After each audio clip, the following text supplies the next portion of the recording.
വാർത്തകൾ വിശദമായി. അതിർത്തിയിൽ ഇന്ത്യൻ പോസ്റ്റുകൾക്ക് നേരെയുണ്ടായ വെടിവെപ്പിനെ തുടർന്ന് സൈന്യം നടത്തിയ പ്രത്യാക്രമണത്തിൽ 7 പാക് സുരക്ഷാ സൈനികരും ഒരു തീവ്രവാദിയും കൊല്ലപ്പെട്ടു.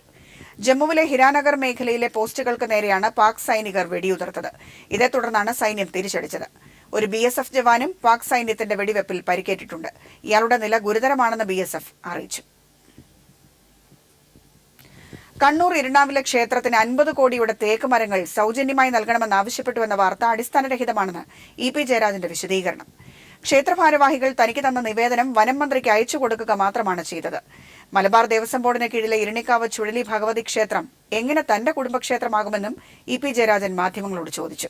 കുടുംബക്ഷേത്രത്തിന് വേണ്ടി 50 കോടിയുടെ തേക്ക് മരങ്ങൾ സൗജന്യമായി നൽകണമെന്ന് കത്ത് നൽകിയെന്ന വിവാദത്തിലാണ് EP വിശദീകരണവുമായി രംഗത്തെത്തിയത്. കണ്ണൂരിലെ കല്യാശ്ശേരി പഞ്ചായത്തിലെ ഇരിണാവ് എന്ന സ്ഥലത്താണ് തന്റെ ജന്മദേശം. പ്രദേശവാസിയായ താൻ മന്ത്രിയായപ്പോൾ ക്ഷേത്ര ഭാരവാഹികൾ പുനരുദ്ധാരണ പ്രവർത്തനത്തിന് സഹായിക്കണമെന്ന അഭ്യർത്ഥനയുമായി തന്നെ വന്ന് കണ്ടിരുന്നു. അതുകൊണ്ട് ഞങ്ങൾക്ക് ഗവൺമെൻറ്റിൽ നിന്ന് സഹായം കിട്ടിയാലേ പറ്റൂ. അപ്പോൾ ഞങ്ങളുടെ നിർമ്മാണത്തിന് ഞങ്ങൾക്ക് മരം ഗവൺമെൻറ്റിൽ നിന്ന് സഹായിക്കണം എന്നുള്ളൊരു അപേക്ഷയാണ്. അത് വനം വകുപ്പ് മന്ത്രിക്ക് ഞങ്ങൾ ആ നിവേദനം കൊടുത്തിട്ടുണ്ട്. അതിൻ്റെ ഒരു കോപ്പി ഞങ്ങളുടെ നാട്ടുകാരൻ കൂടിയായിട്ടുള്ള നിങ്ങൾ മന്ത്രിയായതുകൊണ്ട് നിങ്ങൾ കൂടി തരികയാണ് എന്ന് പറഞ്ഞുകൊണ്ട് എനിക്ക് സമർപ്പിച്ചു. പരിശോധിച്ച് ആവശ്യമായ നടപടി സ്വീകരിക്കണം എന്ന് പറഞ്ഞുകൊണ്ടൊരു കവറിംഗ് ലെറ്ററോടുകൂടി അവർക്ക് വനം വകുപ്പ് മന്ത്രിക്ക് ഫോർവേഡ് ചെയ്തു. ഞാനൊരു മിനിസ്റ്റർ എന്നുള്ള നിലയിൽ പ്രവർത്തിക്കുമ്പോൾ എനിക്കൊരു നിവേദനം തന്നാൽ ഞാനെന്താ ചെയ്യാതെ കീറിക്കളയാൻ പറ്റുമോ? ഞാനത് കൺസേൺ മിനിസ്റ്റർക്ക് അയക്കല്ലേ വേണ്ടത്. മിനിസ്റ്റർക്ക് അയക്കുമ്പോൾ എൻ്റെ ലെറ്റർ പേഡിലല്ലാതെ വേറെ ലെറ്റർ പേഡിൽ അയക്കാൻ പറ്റുമോ? ഇരിണാവ് ക്ഷേത്രത്തിന്റെ ബ്രോഷറിൽ പറയുന്നത് പുനരുദ്ധാരണത്തിനായി 1 കോടി രൂപ മാത്രം മതിയെന്നാണ്. പിന്നെ എങ്ങനെ 50 കോടിയുടെ മരം സൗജന്യമായി നൽകണമെന്ന് താൻ പറയുമെന്നും EP ജയരാജൻ ചോദിക്കുന്നു. 1 കോടിയെന്ന് എൻ്റെ കത്തിലും ഞാൻ പറഞ്ഞിട്ടുണ്ട്. 1 കോടിയാണ് അവർ കണക്കാക്കുന്നത്. അതിൽ അവർക്ക് അത്രയും കഴിയാത്തതുകൊണ്ട് സഹായിക്കണമെന്നാണ്. അത് തന്നെയാണ് അവരുടെ ലെറ്ററിലുള്ളത്. അവരിൽ എഴുതി തന്ന നിവേദനത്തിലും അതുണ്ട്. മലബാർ ദേവസ്വത്തിന് കീഴിലെ D ഗ്രേഡ് ക്ഷേത്രങ്ങളിൽ ഒന്നായ ഇരിണാവ് ചുഴലി ഭഗവതി ക്ഷേത്രം എങ്ങനെ തന്റെ കുടുംബക്ഷേത്രമാകുമെന്ന് EP ജയരാജൻ ചോദിക്കുന്നു. എനിക്കൊരു കുടുംബക്ഷേത്രമില്ല. അങ്ങനെ കുടുംബക്ഷേത്രമേ എനിക്കില്ല. തന്റെ കുടുംബക്ഷേത്രത്തിനായി മുൻമന്ത്രി EP ജയരാജൻ 50 കോടി രൂപയുടെ തേക്കുമരങ്ങൾ സൗജന്യമായി നൽകണമെന്നാവശ്യപ്പെട്ടു എന്ന വാർത്ത ഒരു ദൃശ്യമാധ്യമമാണ് നൽകിയത്. ഇതേ തുടർന്നാണ് EP ജയരാജൻ മാധ്യമങ്ങളെ കണ്ട് കാര്യങ്ങൾ വിശദീകരിച്ചത്. തനിക്കെതിരെ നടക്കുന്ന ഇത്തരം കുപ്രചരണങ്ങളിൽ ഗൂഢാലോചനയുണ്ടെന്നും അദ്ദേഹം പറഞ്ഞു. ഔദ്യോഗിക വസതിയായ സാനൊടുവിൽ നിന്നൊഴിഞ്ഞ് EP ജയരാജനും കുടുംബവും സ്വദേശമായ കണ്ണൂരിലേക്ക് മടങ്ങും മുമ്പായിരുന്നു EP ജയരാജൻ മാധ്യമങ്ങളെ കണ്ടത്. S ജീവൻകുമാർ, തിരുവനന്തപുരം. അനധികൃത സ്വത്ത് സമ്പാദന കേസിൽ മുൻമന്ത്രി K ബാബുവിനെ വിജിലൻസ് ചോദ്യം ചെയ്തു. കൊച്ചിയിലെ സ്പെഷ്യൽ സെൽ ഓഫീസിൽ വിളിച്ചുവരുത്തിയാണ് 3 മണിക്കൂറോളം ചോദ്യം ചെയ്തത്. തനിക്ക് കണക്കിൽപ്പെടാത്ത ഭൂമിയോ നിക്ഷേപമോ ഇല്ല എന്ന് ബാബു പ്രതികരിച്ചു. മൊഴി വിശദമായി പരിശോധിച്ച ശേഷം ബാബുവിനെ വീണ്ടും ചോദ്യം ചെയ്യുമെന്ന് വിജിലൻസ് അറിയിച്ചു. രാവിലെ 10:30 K ബാബു വിജിലൻസ് ഓഫീസിൽ ഹാജരായത്. തുടർന്ന് DYSP BG ജോർജിന്റെ നേതൃത്വത്തിൽ ബാബുവിനെ ചോദ്യം ചെയ്തു. അന്വേഷണ വേളയിൽ ബാബുവിന്റെയും ബിനാമികളുടെയും വീട്ടിൽ നിന്നും പിടിച്ചെടുത്ത രേഖകളുടെ അടിസ്ഥാനത്തിലാണ് ബാബുവിനെ ചോദ്യം ചെയ്തത്. ഭൂമി ഇടപാടുകളെക്കുറിച്ചും ബാങ്ക് ലോക്കർ സംബന്ധിച്ചും ബിനാമി ബന്ധത്തെക്കുറിച്ചുമെല്ലാം വിജിലൻസ് ബാബുവിൽ നിന്ന് വിശദമായി മൊഴിയെടുത്തു.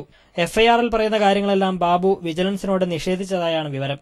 ഇന്ത്യയിലോ വിദേശത്തോ തനിക്ക് നിക്ഷേപമില്ലെന്നും കണക്കിൽപ്പെടാത്ത ഒരു തുണ്ട് ഭൂമി പോലും തനിക്കില്ലെന്നും ചോദ്യം ചെയ്യലിന് ശേഷം ബാബു മാധ്യമങ്ങളോട് പ്രതികരിച്ചു. ഇന്ത്യയിലെ ഏതെങ്കിലും സ്ഥാപനത്തിൽ അല്ലെങ്കിൽ വിദേശത്തുള്ള ഏതെങ്കിലും സ്ഥലത്ത് എനിക്ക് 1 രൂപയുടെ നിക്ഷേപം പോലും ഇല്ല. ഞാൻ കഴിഞ്ഞ 25 കൊല്ലമായി ഗവർണർക്ക് കൊടുത്തുകൊണ്ടിരിക്കുന്ന കണക്കിൽ പറഞ്ഞിട്ടുള്ള കാര്യങ്ങൾ വിട്ടിട്ട് 1 ഇഞ്ച് ഭൂമി എനിക്കില്ല. ബാബു നൽകിയ മൊഴി വിജിലൻസ് വിശദമായി പരിശോധിച്ചു വരികയാണ്. മൊഴിയിൽ പറയുന്ന കാര്യങ്ങളിൽ കൂടുതൽ അന്വേഷണം നടത്തിയ ശേഷം ബാബുവിനെ വീണ്ടും ചോദ്യം ചെയ്യുമെന്ന് വിജിലൻസ് അറിയിച്ചു. News bureau, Kochi. മുൻ UDF സർക്കാരിന്റെ കാലത്ത് നടന്ന ബന്ധു നിയമന കേസിൽ കൂടുതൽ തെളിവുകൾ ഉണ്ടെങ്കിൽ ഹാജരാക്കാൻ പരാതിക്കാരനോട് തിരുവനന്തപുരം പ്രത്യേക വിജിലൻസ് കോടതിയുടെ നിർദ്ദേശം. മുൻ മന്ത്രിയായിരുന്ന അനൂപ് ജേക്കബിന്റെ ഭാര്യയ്ക്കും സഹോദരിക്കുമെതിരായ കേസിൽ അന്വേഷണം നടക്കുന്നതായി വിജിലൻസ് സംഘം കോടതിയെ അറിയിച്ചു. വിജിലൻസിനോട് അന്വേഷണ റിപ്പോർട്ട് ഡിസംബർ 4 സമർപ്പിക്കാൻ കോടതി നിർദ്ദേശിച്ചു. മുൻ മുഖ്യമന്ത്രി ഉമ്മൻചാണ്ടി, 7 മുൻ മന്ത്രിമാർ, മുൻ MLA-മാരടക്കം 10 നേതാക്കൾ നടത്തിയ 16 നിയമനങ്ങൾക്കെതിരെയാണ് ഹർജി. ഡേവിഡ് ലാലി കേസ് കോടതി വിശദമായി പരിശോധനയ്ക്ക് ഈ മാസം 10 മാറ്റി. സുപ്രീം കോടതി വരെ ശിക്ഷ ശരിവച്ച ക്രിമിനൽ കേസിലെ കുറ്റവാളി ഡേവിഡ് ലാലിയെ മുഖ്യമന്ത്രിയുടെ പ്രത്യേക അധികാരം ഉപയോഗിച്ച് മുൻ മുഖ്യമന്ത്രി ഉമ്മൻചാണ്ടി ജയിൽ ശിക്ഷയിൽ നിന്ന് ഒഴിവാക്കി കൊടുത്തതിനെതിരെയാണ് ഹർജി. വഞ്ചിയൂർ വിജിലൻസ് കോടതിയിൽ എത്തിയ മാധ്യമപ്രവർത്തകരെ അഭിഭാഷകർ കയ്യേറ്റം ചെയ്ത സംഭവവുമായി ബന്ധപ്പെട്ട് 2 വനിതകളടക്കമുള്ള മാധ്യമപ്രവർത്തകർക്കെതിരെ പോലീസ് അകാരണമായി കേസെടുത്ത സംഭവത്തിൽ മനുഷ്യാവകാശ കമ്മീഷൻ പോലീസിനെതിരെ കേസെടുത്തു. സംഭവത്തിൽ ഉന്നതതല അന്വേഷണത്തിനും കമ്മീഷൻ ഉത്തരവിട്ടു. മാധ്യമവാർത്തകളുടെ അടിസ്ഥാനത്തിൽ സ്വമേധയാ എടുത്ത കേസിലാണ് നടപടി. ഡിവൈഎസ്പി റാങ്കിൽ കുറയാത്ത ഒരു ഉദ്യോഗസ്ഥൻ അന്വേഷണം നടത്തി 1 മാസത്തിനകം റിപ്പോർട്ട് സമർപ്പിക്കണമെന്ന് commission acting chairperson P Mohandas Thiruvananthapuram ജില്ലാ പോലീസ് മേധാവിക്ക് നിർദ്ദേശം നൽകി. കേസ് നവംബറിൽ പരിഗണിക്കും. വനിതാ മാധ്യമപ്രവർത്തകരെ അധിക്ഷേപിച്ച അഭിഭാഷകരുടെ പോസ്റ്റർ. വഞ്ചിയൂർ കോടതിയിൽ വനിതാ മാധ്യമപ്രവർത്തകരെ തടഞ്ഞ അഭിഭാഷകർക്കെതിരെ കേസെടുത്തതിന് പ്രതികാരമായാണ് പോസ്റ്റർ അധിക്ഷേപം.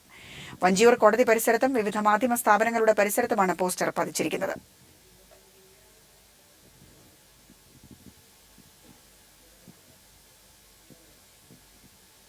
വാർത്തകൾ തുടരും. ഇടവേളയ്ക്ക് ശേഷം വാർത്തകൾ തുടരുന്നു. മാധ്യമ അഭിഭാഷക തർക്കം പരിഹരിക്കാൻ ഊർജിത ശ്രമം നടത്തുന്നതായി കേരള ഹൈക്കോടതി സുപ്രീം കോടതിയെ അറിയിച്ചു. മാധ്യമപ്രവർത്തകർക്ക് ഹൈക്കോടതിയിൽ പ്രവേശിക്കുന്നതിന് വിലക്കില്ലെന്നും ഹൈക്കോടതി വ്യക്തമാക്കി. അതേസമയം മീഡിയ റൂം തുറക്കുന്നത് സംബന്ധിച്ച് ഇപ്പോഴും എതിർപ്പുണ്ടെന്നും ഹൈക്കോടതി സമ്മതിച്ചു. ദില്ലി ജവഹർലാൽ നെഹ്റു സർവകലാശാലയിൽ വിദ്യാർത്ഥി നജീബിന്റെ തിരോധാനത്തിൽ വിദ്യാർത്ഥി പ്രതിഷേധം ശക്തമാകുന്നു. ABVP-ക്കാർ മർദ്ദിച്ചതിന് ശേഷം കാണാതായ നജീബിനെ ഉടൻ കണ്ടെത്തണമെന്നും കുറ്റക്കാർക്കെതിരെ നടപടി വേണമെന്നും ആവശ്യപ്പെട്ട് JNU വിദ്യാർത്ഥികൾ ആഭ്യന്തര മന്ത്രാലയത്തിലേക്ക് മാർച്ച് നടത്തി. നജീബിനെ കണ്ടെത്തും വരെ പ്രതിഷേധം തുടരുമെന്ന് JNU വിദ്യാർത്ഥി യൂണിയൻ ഭാരവാഹികൾ പറഞ്ഞു. BCCIക്ക് കൂച്ചുവിലങ്ങിട്ട് സുപ്രീംകോടതി. BCCIയുടെ സാമ്പത്തിക ഇടപാടുകൾക്ക് സുപ്രീംകോടതി കർശന നിയന്ത്രണം ഏർപ്പെടുത്തി. സംസ്ഥാന അസോസിയേഷനുകൾക്ക് ഫണ്ട് നൽകുന്നത് വിലക്കി. ലോധ കമ്മിറ്റി നിർദ്ദേശങ്ങൾ നടപ്പിലാക്കുന്ന കാര്യത്തിൽ 2 ആഴ്ചയ്ക്കകം സത്യവാങ്മൂലം സമർപ്പിക്കണമെന്നും കോടതി നിർദ്ദേശിച്ചു.